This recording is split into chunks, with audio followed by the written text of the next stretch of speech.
There is a strange kind of pain that arrives after someone leaves your life. It doesn't always happen immediately. Sometimes it appears days later, sometimes weeks, sometimes months after the final conversation. At first you believe you're moving on. You continue working, you continue talking to friends, you continue living your life. But then something unexpected happens. A song reminds you of them. A place triggers a memory. A certain time of day suddenly feels different. And before you realize it, they are back inside your mind. Again and again and again. You replay conversations. You imagine different outcomes. You wonder what they are doing, whether they think about you, whether they regret leaving, whether they miss you.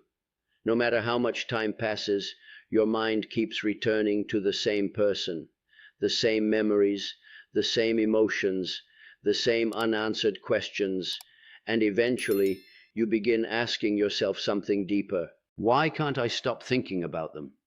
Why does someone who is no longer present continue occupying so much space in my mind? Most people assume the answer is simple. They believe it is because they were deeply in love, or because they miss the relationship, or because they haven't found closure. While these explanations contain some truth, Carl Jung believes something far more profound was happening beneath the surface. According to Jung, the people who affect us most deeply often awaken parts of ourselves that were previously unconscious. And when they leave, they don't simply take their presence with them. They leave behind a psychological imprint, a wound, a question, a piece of unfinished inner work. What makes this difficult to understand is that the person you're thinking about may not actually be the true source of your suffering.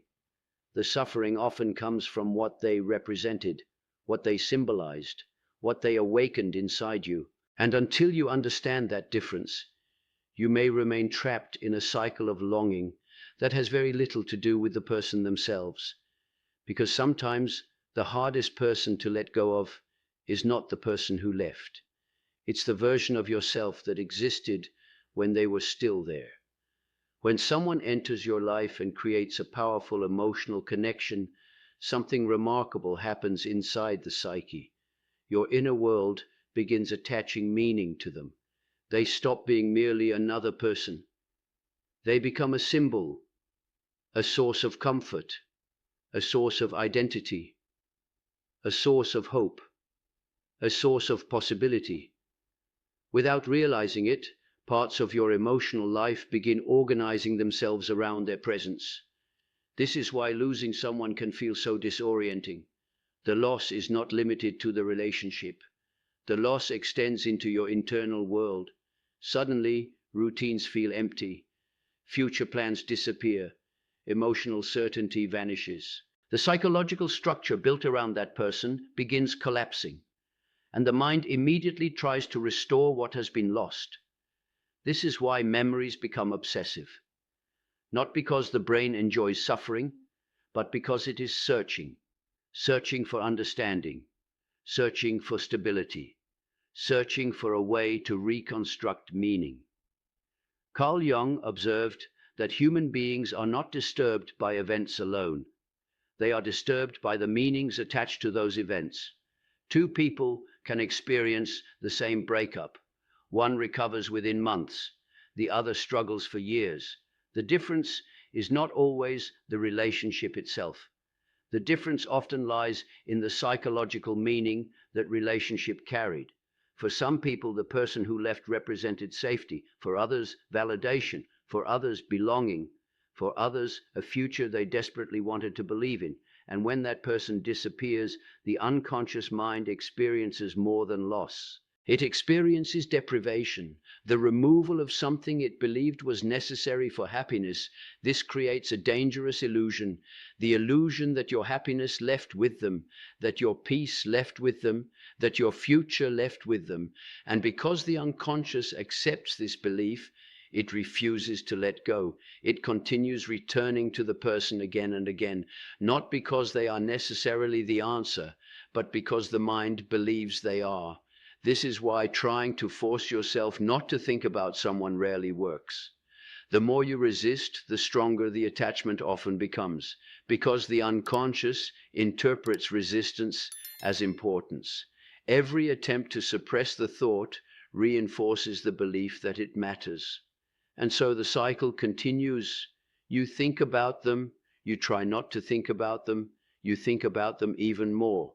What makes this process even more complicated is something Jung called projection. Projection is one of the most powerful forces within the human psyche. It occurs when we unconsciously place parts of ourselves onto another person. Qualities, dreams, desires, needs, potential. We begin seeing them not only as they are, but also as carriers of something hidden within ourselves. In many relationships, people do not simply fall in love with another human being. They fall in love with an image, an idea, a psychological projection. The other person becomes a screen upon which unconscious desires are displayed. And while the relationship lasts, the illusion feels real. The connection feels magical, destined, unexplainable, different from anything experienced before. But when the person leaves, the projection remains active. The psyche continues reaching toward what it believes was lost. And this is where obsession often begins, not because the person was perfect, but because the unconscious mind convinced itself they possess something essential, something irreplaceable, something necessary for completeness. The tragedy is that what you are searching for may never have belonged to them in the first place. It may have belonged to you, hidden within your own psyche, waiting to be discovered. The reason some people become impossible to forget is not always because of what they gave you. Sometimes it is because of what they awakened inside you. Carl Jung spent much of his life exploring the hidden forces that shape human relationships. And one of his most fascinating discoveries was the idea that many of the people who affect us most deeply are connected to unconscious parts of ourselves, parts we do not fully understand, parts we have never consciously developed, parts that remain hidden beneath the surface of everyday awareness. When these hidden aspects encounter the right person, something powerful happens. The connection feels immediate, natural, almost magical. You feel understood, seen, alive, as though a missing piece of your life has suddenly appeared. Many people describe these experiences as fate, destiny, soulmates, but Jung approached them differently. He believed that such intense attraction often involves projection, not deception, not imagination, projection, a psychological process in which unconscious elements of your personality are placed onto another person. To understand this, imagine carrying a treasure chest your entire life without realizing it. Inside the chest are qualities you possess but have never fully explored: creativity, confidence, passion, strength, wisdom, love, potential. The chest remains hidden in the unconscious. Then one day, you meet someone who seems to embody everything inside it.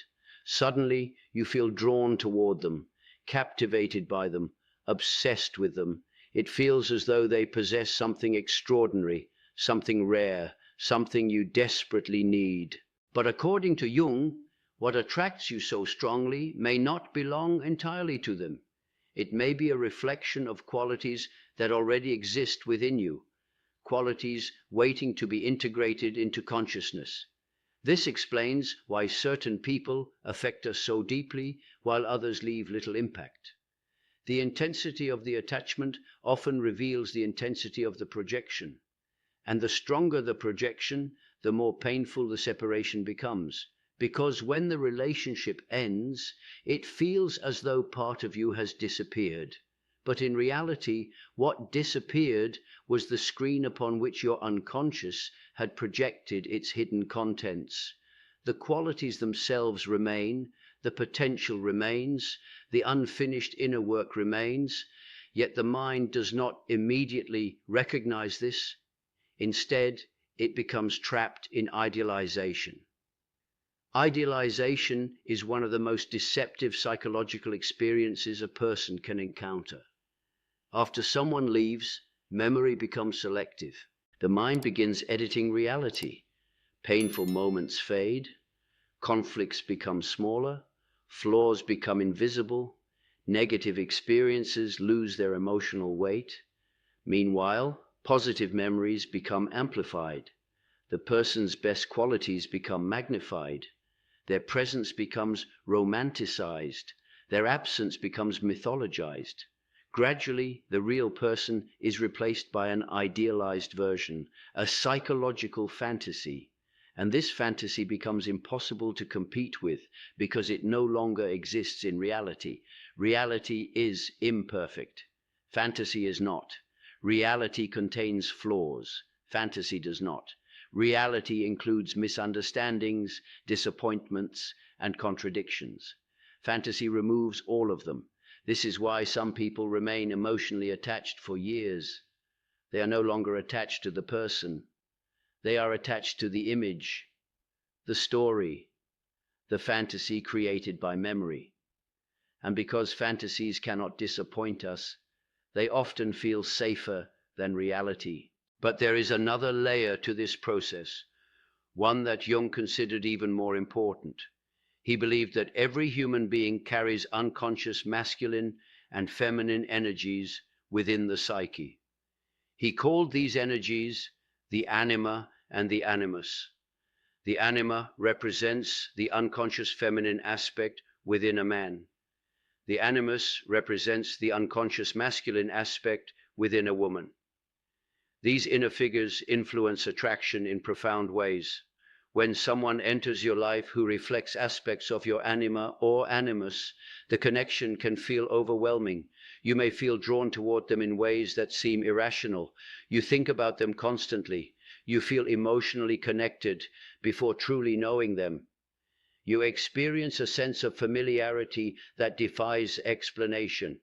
It feels as though they complete something inside you. But Jung argued that they are not completing you. They are revealing something unfinished within you. This distinction changes everything, because if another person truly completed you, then your wholeness would always depend on their presence. Your happiness would never belong to you. Your peace would never belong to you. Your identity would never belong to you.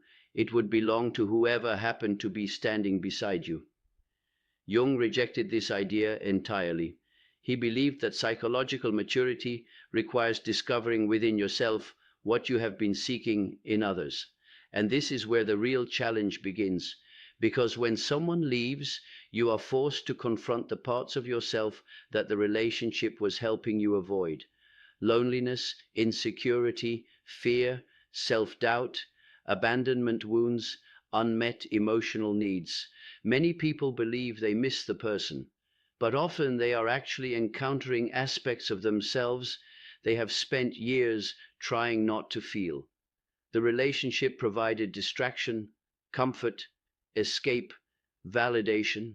Without it, those hidden emotions rise to the surface.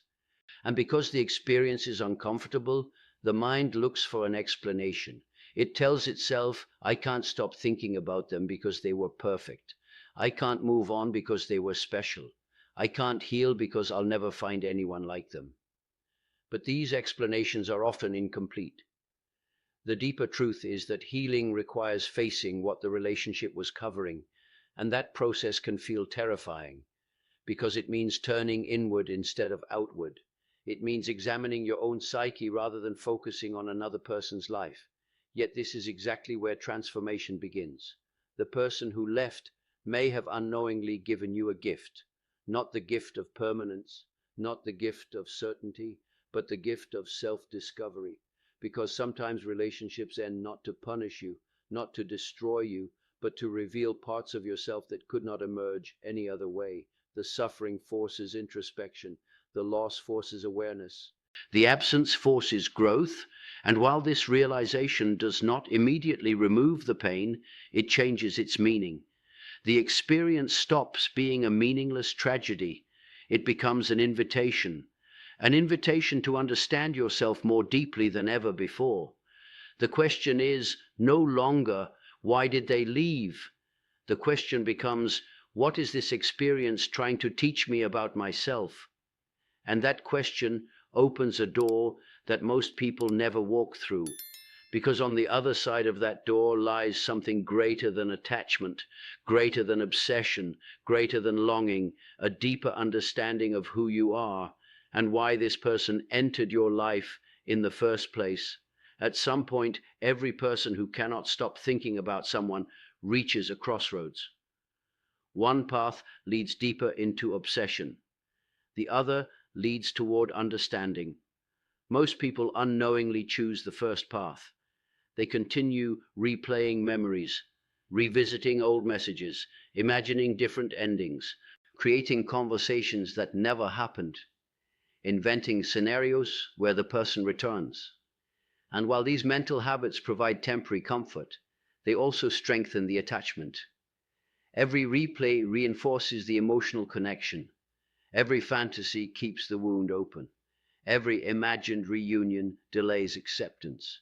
The mind believes it is solving the problem. In reality, it is feeding it.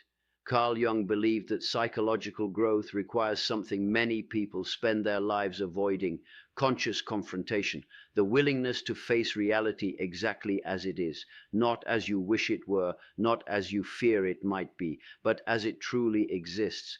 This is difficult because reality often asks us to let go of illusions. And human beings become deeply attached to illusions, especially when those illusions are tied to love. You may still believe that they were the only person capable of making you happy. You may still believe that what you lost can never be replaced. You may still believe that your future would have been complete if they had stayed. But these beliefs deserve examination.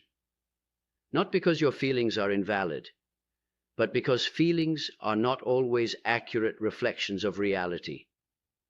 Sometimes they are reflections of fear, sometimes they are reflections of longing, sometimes they are reflections of wounds that existed long before the relationship began.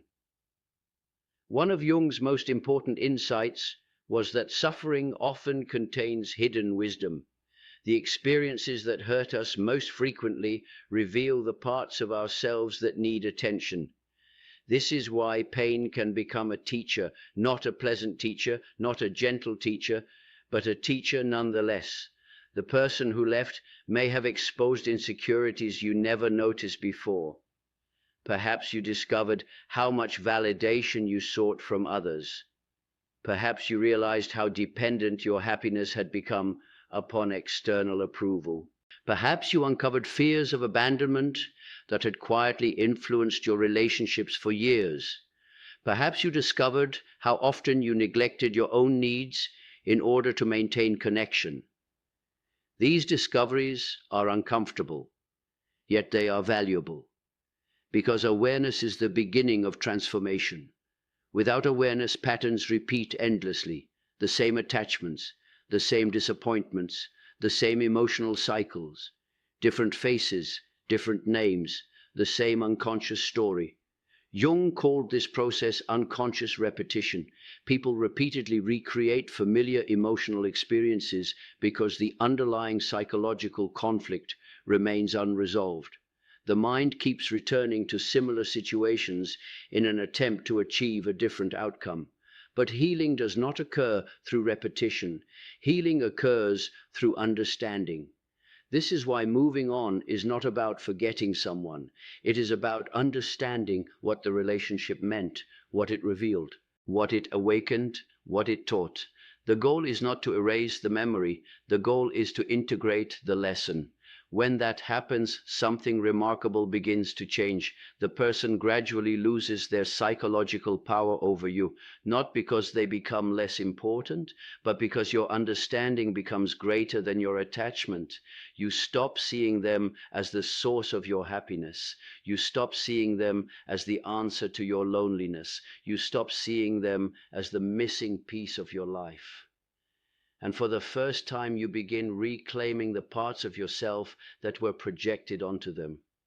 The confidence you admired, the strength you admired, the creativity you admired, the passion you admired, the sense of aliveness you admired. You begin recognizing that these qualities were never truly theirs to give.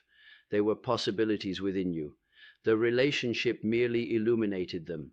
This realization marks the beginning of individuation, the process Jung considered the highest achievement of psychological development.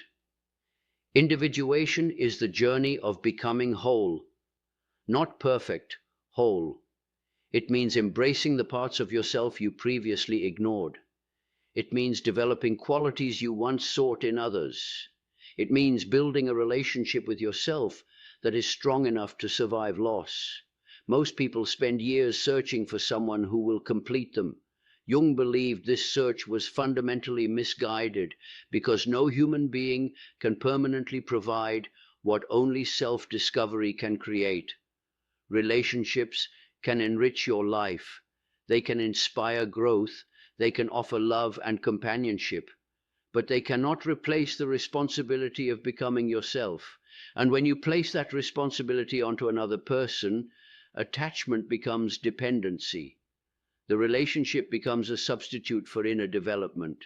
This is why some separations feel devastating, not because you lost everything, but because you lost the structure that was holding parts of your life together. The challenge now is to build that structure within yourself, to become your own source of stability, your own source of meaning, your own source of direction. This process takes time. There are no shortcuts. There is no single insight that instantly removes grief, no philosophy that immediately erases longing, no technique that makes attachment disappear overnight. Healing unfolds gradually, memory by memory, realization by realization, choice by choice. One day you notice you have not thought about them for several hours, then several days, then an entire week. And when the memory eventually returns, it feels different, softer, lighter, less consuming.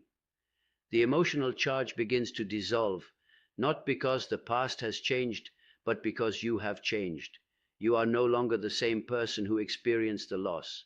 You have gained awareness, perspective, depth, understanding.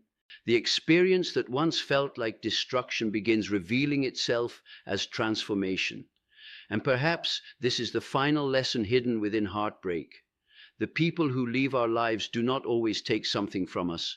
Sometimes they leave something behind, a deeper understanding of ourselves, a clearer awareness of our wounds, a stronger connection to our inner world, a greater capacity for growth. The relationship ends, but the lessons remain. The attachment fades, but the wisdom remains. The longing disappears, but the transformation remains. And eventually you come to understand something that seemed impossible in the beginning. You were never meant to spend your life chasing what left. You were meant to discover what remained, because beneath the memories, beneath the grief, beneath the obsession, beneath the unanswered questions, there is still you, the person who existed before them, the person who exists without them, the person who will continue existing long after the memory loses its hold. And perhaps that is why you could never stop thinking about them. Not because they were meant to stay forever, but because through them, life was trying to introduce you to yourself. The person was the catalyst, the lesson was the gift. And the real journey was never about holding on to them. It was always about finding your way back to you.